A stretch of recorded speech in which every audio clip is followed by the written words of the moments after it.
kita kan nggak tahu kebenaran manusia pertama itu tercipta dari apa ya. Ada teori yang pertama mengatakan bahwa manusia itu tercipta dari tanah liat ya. Kemudian teori kedua yaitu teori evolusi, Mas. Manusia itu berevolusi dari abad ke abad, Mas, sehingga sampai sesempurna ini bentuknya sampai sekarang, Mas, berwujud manusia. Nah, kalau Mas Wahyu setuju teori yang mana, Mas? Manusia tercipta dari tanah atau dari evolusi itu, Mas? Setuju dengan teori yang mana? Ya, sama saja sih, Mas Yahya. Itu kembali kan tentang pilihan, kita lebih meyakini yang mana gitu aja. Tapi pada intinya, harapan saya sih kita nggak terjebak di sana, Mas Yahya. Kita tidak terjebak di kisah atau cerita di masa lampau yang kita sendiri tidak akan pernah bisa membuktikan itu. Kita bicara tentang evolusi saja dari zaman manusia purba, itu di bumi bagian yang mana? Ya, tentunya kan bertempat berarti di dunia ini. Di sebelah mana gitu loh maksud saya. Kalau kita bicara sejarahnya tentunya kan harusnya ada sejarahnya itu.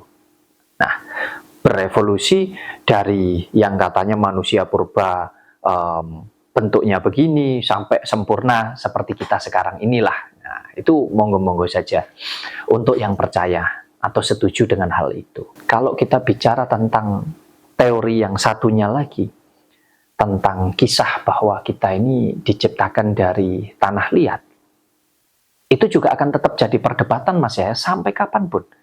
Karena manusia itu semakin kesini kan semakin pinter-pinter, Mas Yahya. Artinya dihubungkan dengan logika, ya, secara ilmiah, pembuktiannya juga tidak ada, Mas Yahya. Siapa yang mampu membuktikan manusia yang pertama kali diciptakan, yang katanya dari tanah liat, kemudian turun dari suatu tempat ini, ya, yang katanya dari surga ini tadi, terus kemudian diturunkan ke bumi, harusnya ada jejaknya, maksudnya diturunkan di bumi bagian mana juga. Dan bahkan sekarang ini, kalau tadinya hidup berarti mati sekarang. Lah mati ini harusnya juga ada, mohon maaf, bahasanya ada jejak kematiannya, Mas Yahya. Misalkan, makam ya? Iya, makamnya dan lain sebagainya lah. Artinya harusnya ada kisah itu. Nah, kembali lagi, kita tidak terjebak di sana karena itu sebuah kisah atau cerita. Apakah itu dongeng? Ataukah itu kisah nyata? Kita ini sama-sama tidak tahu. Cuman kita disuruh untuk percaya, disuruh untuk meyakini hal-hal tersebut. Nah, kalau itu kita jadikan bahan untuk kita berebut, berdebat, teori mana yang paling benar, ya kan tidak ketemu, Mas Yahya. Nah, baiknya bagaimana? Baiknya kita ambil sisi positif dari kisah atau cerita yang ada itu tadi, untuk kita terapkan di dalam kehidupan kita yang sekarang, supaya kehidupan kita yang sekarang ini bisa jadi lebih baik. Itu saja. Artinya, saya ya bisa setuju, bisa tidak setuju, Mas Yahya. Yang jelas kalau disuruh meyakini kebenarannya belum bisa benar-benar yakin, karena sampai detik ini pun kisah-kisah itu belum ada pembuktiannya, hanya sebatas kisah atau cerita, baik itu Nabi Adam sebagai manusia pertama yang katanya diciptakan. Ya intinya monggo-monggo sajalah, kita bebas, mau percaya mau tidak, bebas-bebas saja, Mas Yahya.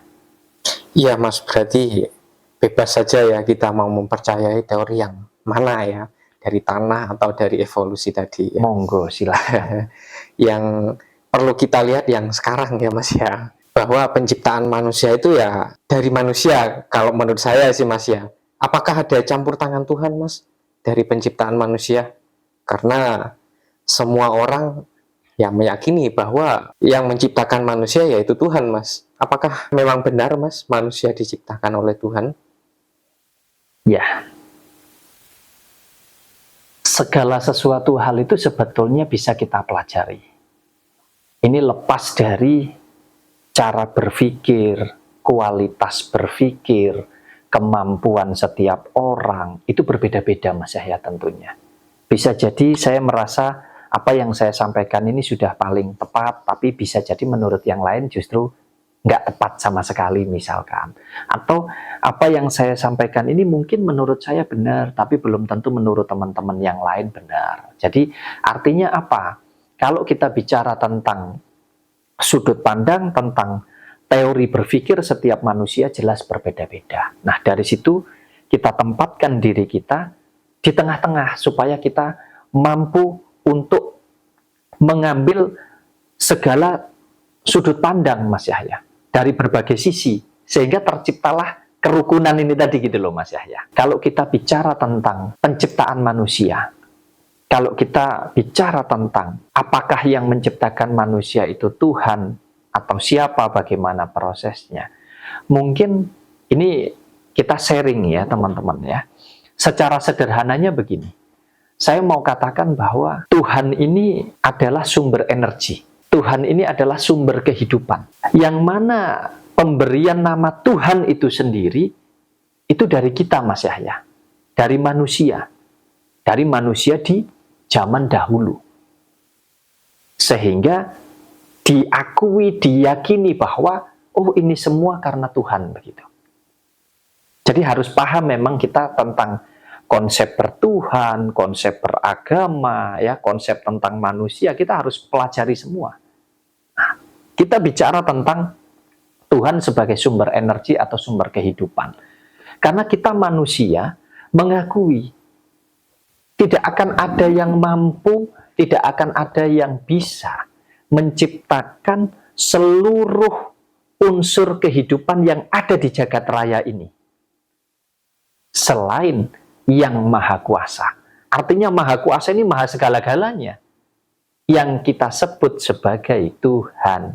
Jadi jagat raya ini adalah unsur daripada kehidupan. Nah kita bicara unsur kehidupan, berarti ada sumber kehidupannya. Betul enggak? Nah sumber kehidupan inilah yang kita sebut sebagai Tuhan. Nah kemudian kita bicara tentang manusia. Manusia ini berarti diciptakan oleh siapa? Kita bicara secara logika saja. Ini menurut saya secara pribadi, yang mungkin bisa jadi berbeda dengan teman-teman. Entah teman-teman ada yang sependapat atau tidak. Sekali lagi, ini hanya kita jadikan bahan untuk kita sama-sama belajar saja. Supaya kita bisa menempatkan diri kita dimanapun kita berada, berhadapan dengan siapapun, biar ndak asal, oh dikit-dikit atas dasar ini loh, dikit-dikit atas dasar ini loh, kita mengakui seolah-olah pengakuan kita itu yang paling benar gitu loh Mas Yahya. Manusia diciptakan ya dari manusia Mas Yahya. Kenapa saya katakan begitu? Saya tanya Mas Yahya saja. Yang menciptakan Mas Yahya kira-kira siapa? Yang ngasih nama Yahya itu siapa Mas Yahya? Ya, orang tua saya Mas. Orang tua. Artinya manusialah yang menciptakan. Betul enggak? Betul. Jadi karena adanya bapak dan ibu kita yang kita sebut sebagai orang tua, berproses melalui proses duniawi secara kemanusiaan, terciptalah benih atau bibitnya manusia. Betul enggak? Betul. Di dalam rahim seorang ibu. Sampai berproses sehingga lahirlah kita ke dunia ini. Secara fisik, betul enggak? Betul. Jadi karena ada ibu dan bapak kita, maka terciptalah tubuh fisik atau tubuh jasmani atau kehidupan raga kita ini. Selesai secara fisik. Makanya tubuh fisik kita ini mengikuti gambaran daripada penciptanya. Wajahnya bisa jadi mirip entah dengan bapaknya, entah dengan ibunya, posturnya, bahkan suaranya, bahkan cara bicaranya, bahkan cara bergeraknya. Betul enggak? Betul. Karena keturunan secara genetik. Bahkan ada kelebihan dan kekurangan secara fisik ini bisa jadi turun-temurun Mas Yahya. Oh kalau bapaknya hidungnya pesek, anaknya bisa jadi hidungnya pesek juga. Biarpun karena ada dua gen di sini, dari bapak dan ibu. Jadi kita mengikuti dua gen ini tadi sebagai pencipta kita, secara fisik.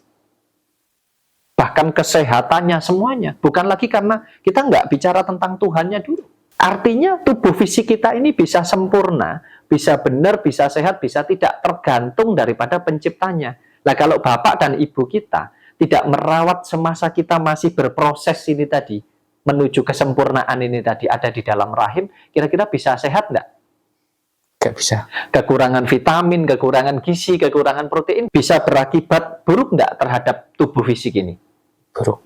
Ya Mas, tapi untuk orang yang meyakini bahwa semua itu berasal dari Tuhan, ya, semua apa kata Tuhan? Nanti saya uraikan ya. Kita sharing tapi ya, kita sharing. Saya tanya dulu, misalkan ada seorang bayi lahir dengan sempurna dan lahir dengan cacat.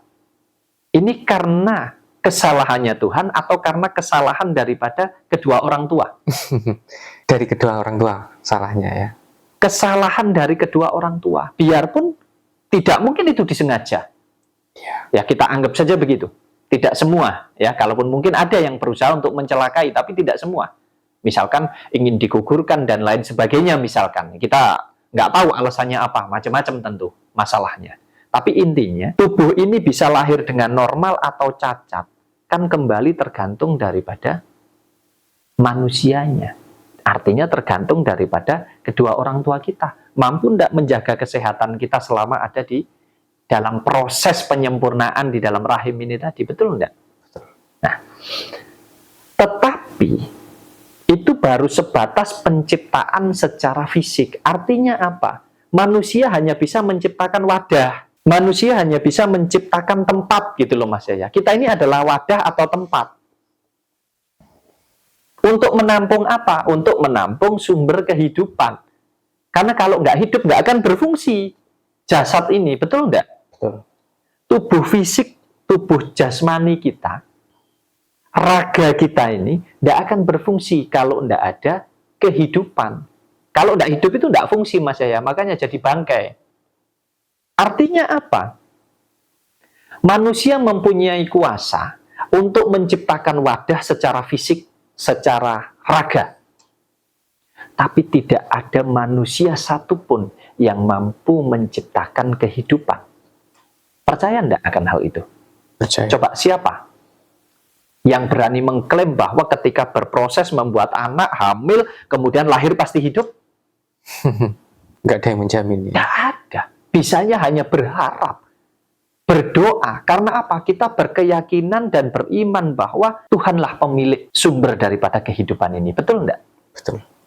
Nah, dari sini kita bisa belajar bahwa ternyata kedua orang tua kita hanya mampu menciptakan tubuh fisik kita ini, wadahnya saja. Tapi tentang kehidupan yang ada di dalam diri kita bukan milik dan bukan hasil penciptaan daripada manusia. Betul enggak? Betul. Nah, ini yang harusnya kita cari. Dari mana roh kehidupan ini? Kan begitu. Dari mana? Siapa yang menciptakan kehidupan yang ada di dalam diri kita? Harusnya kita lari ke sana, Mas Yahya. Mempelajari hidup ini. Kalau saya sering katakan bahwa hidup kita ini, tubuh kita ini, 50% itu diciptakan oleh manusia, Mas Yahya. Dari bapak dan ibu kita, maka terciptalah tubuh fisik ini. Dan yang 50%-nya itu diciptakan oleh Tuhan yang Maha Kuasa. Sesuai dengan keyakinan iman kita. Yang mana? Ya kehidupan jiwa kita ini. Roh ini tadi Mas Yahya. Nafas kehidupan ini. Hanya Tuhan yang memiliki sumber kehidupan. Nah kalau sudah jelas ada dua hal ini, berarti ada hal yang logika dan ada hal yang gaib di dalam diri kita. Kegoiban yang ada di dalam diri kita ini miliknya yang Maha Kuasa, sedangkan yang fakta, yang nyata itu miliknya kedua orang tua kita.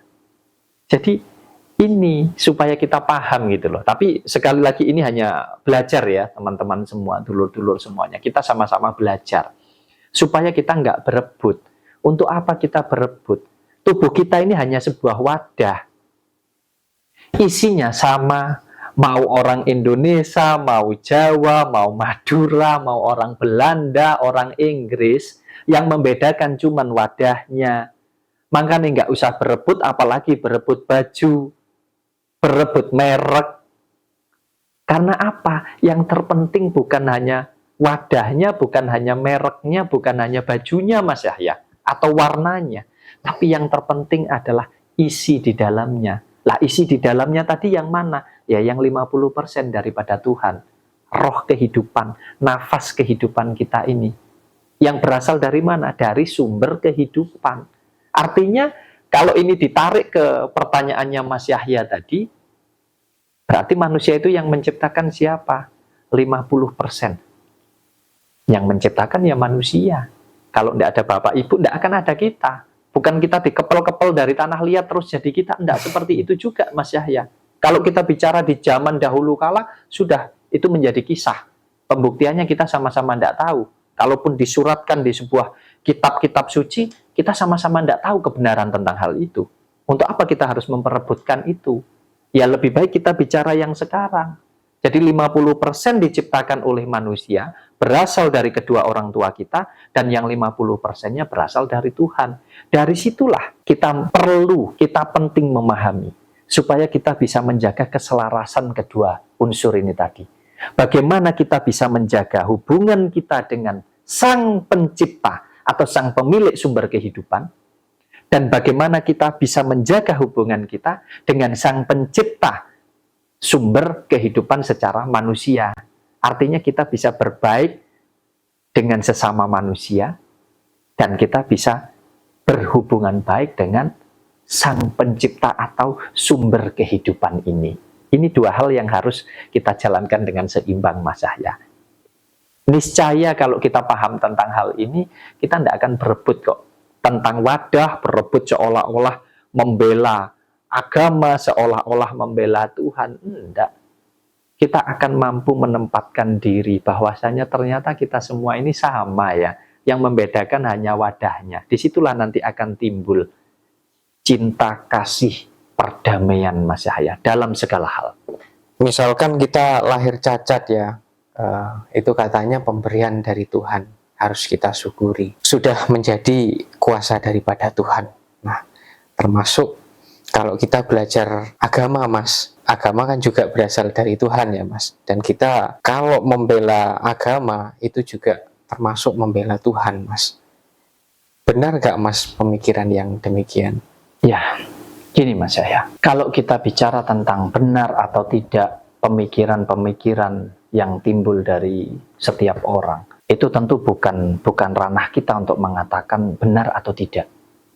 Saya rasa itu sudah menjadi hak masing-masing. Karena tidak mungkin kita bisa menyamakan cara berpikir kita. Jadi itu bebas saja, silahkan, sesuai saja dengan apa yang ada di pikiran kita, sesuai dengan kepercayaan dan keyakinan kita masing-masing tentang hal apapun. Kita tidak bisa maksa. Karena hal yang menurut saya benar belum tentu menurut yang lainnya benar. Bahkan hal yang menurut saya baik belum tentu menurut yang lainnya baik. Jadi kalau kita paham tentang konsep bertuhan, maka kita akan mampu menjaga keseimbangannya, keselarasan antara pikiran dan hati kita. Bahwasanya tubuh fisik ini hanya sebuah wadah. Fungsinya ini kan tergantung kita yang memiliki wadah. Bisa berfungsi dengan baikkah, bisa berfungsi dengan benarkah, atau tidak. Itu tergantung sang pemilik wadah, betul enggak? Betul. Tapi ada hal yang harus kita ingat. Isi daripada tubuh kita atau sumber kehidupan yang ada di dalam diri kita ini sumbernya sama. Kita meyakini dan mengimani bahwa sumbernya ya dari Tuhan yang Maha Kuasa, kan begitu. Artinya kalau sama, berarti apa sih bedanya saya dengan Mas Yahya dan apa bedanya saya dengan saudara-saudara kita yang ada di seluruh dunia ini? Sama dong. Yang membedakan hanya bentuknya, betul enggak? Betul. Yang membedakan hanya warnanya. Nah, balik lagi perihal fungsinya, semua tergantung yang memfungsikan. Bisa jadi benar, bisa jadi tidak. Tergantung pribadi masing-masing. Nah, kemudian kalau kita bicara tentang agama, yang katanya agama itu diciptakan oleh Tuhan, ini juga akan terus jadi perdebatan Mas Yahya. Ada yang percaya dan ada yang tidak. Sama-sama tidak bisa membuktikan, betul enggak? Betul. Yang tidak percaya juga tidak bisa membuktikan. Yang percaya pun juga tidak bisa membuktikan Mas Yahya. Nah, kemudian untuk apa kita terjebak di sana? Alangkah baiknya kita pelajari hidup yang sekarang ini saja menuju kehidupan yang akan datang. Supaya tidak terus-terusan kita berdebat, berkelahi, saling hujat, hanya gara-gara itu gitu loh Mas Yahya. Jadi agama, kalau yang menciptakan Tuhan terus seolah-olah kita membela agama sama saja kita membela Tuhan. Secara rasional saja, secara logika. Masuk akal enggak sih kalau Tuhan itu butuh dibela Mas Yahya? Tuhan sudah besar ya, kalau diwujudkan itu sosoknya besar ya. Masuk akal enggak kalau Tuhan itu butuh dibela? Enggak masuk akal ya. Tuhan itu enggak butuh mbok belani Mas Yahya. Enggak ngurusi itu. Makanya kalau kata orang-orang sedikit-sedikit, kamu itu ada karena Tuhan. Semua unsur kehidupan ini ada karena Tuhan. Siapa yang mengakui itu? Ya kita manusia. Kalau nggak ada manusia, coba siapa yang tahu kalau Tuhan itu ada? Siapa coba? Nggak ada. Nggak ada. Yang ada hanya sumber kehidupan. Lah sekarang sumber kehidupan itu kita yang menjalankan. Karena bertempat di wadah kita. Lah bisa berfungsi dengan baik, bisa dijaga, bisa dirawat, atau tidak. Itu tergantung yang punya wadah. Benar nggak? Benar. Jadi semua ini memang sudah tersedia. Tapi bagus dan tidaknya, terjaga, terawat dan tidaknya, itu tergantung kita. Karena manusianya, ya kita ini Mas Yahya. Nah kalau Tuhan butuh dibelani loh, kok ya mohon maaf sekali lagi. Mau bela ini bela yang seperti apa? Lawang isinya kehidupan yang ada di dalam diri kita ini semua sama, itu artinya belani sopo Mas Yahya. Jadi saya kalau ditanya, lebih belani mana? Belani agama, belani Tuhan, atau belani orang tua? Saya lebih pilih belani orang tua. Karena buat saya, kedua orang tua kita itu Tuhan yang nyata. Tidak ada kedua orang tua kita, tidak akan ada kita. Tidak usah sok-sokan kita. Tidak usah seolah-olah kita paling suci, seolah-olah kita ini paling benar, paling baik di dalam beragama, di dalam bertuhan. Tetapi terhadap orang tua kita sendiri saja kita nggak paham, kita nggak ngerti. Kita nggak mampu menyayangi dengan sepenuh jiwa, sepenuh hati kita. Banyak yang lalai seperti ini Mas Yahya. Dengan saudara kandungnya, satu darah, dengan kedua orang tuanya, nggak ngerti. Malah kita sibuk ngurusi belani agama, belani Tuhan katanya. Tuhan yang mana yang kita bela? Ya lebih baik kita sibuk membela keluarga, membela orang tua kita. Bapak dan ibu kita. Sudahkah kita ini mampu menjaga, mampu merawat Tuhan kita yang nyata itu? Mengasihi, menyayanginya sebagai bentuk ucapan syukur. Karena kalau nggak ada kedua orang tua kita, nggak akan ada kita. Secara duniawi. Tetapi secara ketuhanan, kita bersyukur. Makanya ayo kita jaga kehidupan kita. Atas dasar apa? Kalau nggak ada Tuhan, sumber kehidupan ini nggak akan bisa hidup kita. Jadi kita bersyukurnya, membela Tuhan, menyembah Tuhan itu dengan cara apa? Ya dengan cara merawat diri kita, dengan cara menjaga diri kita. Kalau kita bisa menjaga dan merawat diri kita, maka kita niscaya juga bisa menjaga dan merawat seluruh isi daripada jagat raya ini. Yang mana isinya adalah kehidupan yang berasal dari sumber kehidupan yang kita sebut Tuhan. Sesederhana itu sebetulnya kita mempelajari hidup Mas Yahya. Tidak perlu berdebat. Jadi apapun bisa kita pelajari. Sejauh niat dan tujuan kita belajar itu untuk menjaga keselarasan, menjaga keseimbangan. Supaya apa? Terjadi hubungan baik antara kita dengan alam semesta, antara kita dengan sesama manusia. Akan pernah ada habisnya, yang nggak akan pernah ada ujungnya. Jadi nggak akan maju-maju bangsa ini, sudahlah, nggak akan maju-maju. Kalau kita terus terjebak di cerita, terjebak di sebuah kisah yang kita sama-sama nggak pernah tahu kebenarannya. Jadi lebih baik, ayo kita berpikir tentang masa depan kita, masa depan anak cucu kita, supaya ke depan bisa menjadi lebih baik. Dengan cara apa? Menjaga kerukunan, menjaga kedamaian, cinta kasih terhadap semua, baik alam semesta maupun isinya, termasuk sesama manusia. Saya rasa itu Mas Yahya.